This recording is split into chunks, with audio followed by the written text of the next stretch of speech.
সেদিন ছিল জামাই ষষ্ঠীর খাওয়া দাওয়া। এবছর যেহেতু আমাদের বাড়িতে জামাই ষষ্ঠী হয়নি, তাই দুদিন পরেই জামাই ষষ্ঠীর খাওয়া দাওয়ার আয়োজন করা হয়েছিল।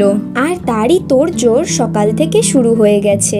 এদিকে রান্নায় হচ্ছে মাছের মাথা দিয়ে মুগ ডাল, পটলের দোরমা, উচ্ছে বটি, বোয়াল মাছ, আরো 2-3 ধরনের রান্না হয়েছিল, সে আর আমার মনে নেই। তো মা এদিকে রান্নাঘরের দিকটা দেখছে আর দিভাই করছে আলুর চিপস। এই যা, দেখেছো, আলুর চিপসের কথাই বলতে ভুলে গেছি। তো যাই হোক, আমার এইদিকে পটলের দোরমাও রেডি, যেটার আলাদা করে আমি রেসিপি ভিডিও তুলেছি।